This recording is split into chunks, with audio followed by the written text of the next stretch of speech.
노조에 힘을 실어주는 노란봉투법 통과를 계기로 기업을 향한 노조의 압박이 거세지고 있습니다.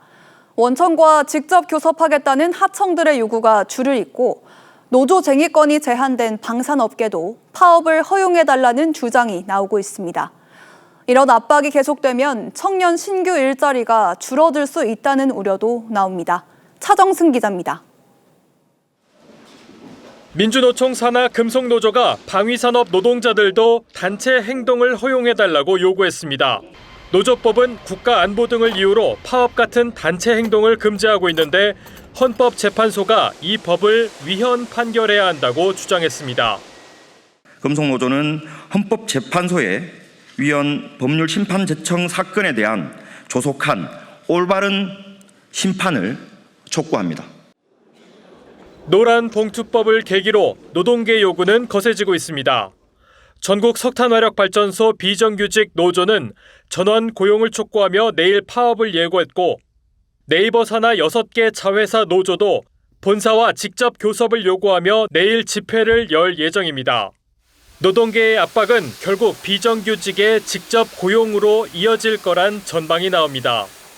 지난 2017년 비정규직 만여 명의 정규직 전환을 추진해 공정성 논란을 일으킨 인천국제공항 사태가 반복될 수 있다는 겁니다. 원하청 교섭 지위가 이제 인정이 돼버리면 그때부터는 실질적 지배구조인 모기업에 이제 직고용을 요구할 수 있는 명분이 되거든요. 당시 감사원은 일반 국민의 채용 기회를 박탈했다고 지적했습니다. 노란봉투법이 비슷한 이유로 특히 청년 일자리를 위협할 수 있다는 우려가 나옵니다. 인건비 상승 때문에 또 다른 신규 채용은 줄어들 수밖에 없는 게 가장 염려스럽습니다. 강성 노조의 협상력만 커질 경우 노동계 내부 갈등이 심화될 수 있다는 지적도 나옵니다. TV조선 차정승입니다.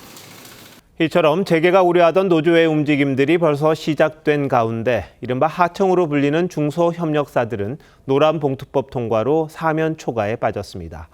힘을 얻은 노조의 압력도 힘겨운데 원청 업체들의 눈치까지 봐야 하는 상황에 놓인 겁니다. 이어서 윤수영 기자가 보도합니다. 공사가 한창인 5천여 세대짜리 아파트 재건축 현장. 작업별로 100여 개 중소협력사들이 하청을 받아 작업 중인데 노란봉투법이 통과되면서 업체마다 걱정이 많습니다. 하청업체의 쟁의가 아니라 원청을 상대로 해야 자기들이 파업하고 투쟁하는데 실익이 있다고 생각하면 그렇게 하겠죠. 거래 관계는 거기서 종료가 되죠. 협력 관계가 그물처럼 얽혀있는 자동차와 조선, 철강업 하청업체들도 사정은 마찬가지. 하청업체 노조들이 원청을 상대로 파업 등 쟁의에 나서면 원청 대기업이 거래를 끊겠다고 나오지 않을까 전전긍긍입니다.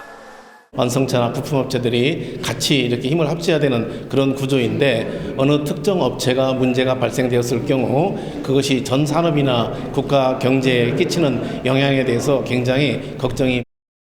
원청업체가 교섭을 요구하는 하청업체 노조에 후한 조건을 약속한 다음 그 이행 책임을 하청업체에 떠넘길 수 있다는 걱정도 많습니다.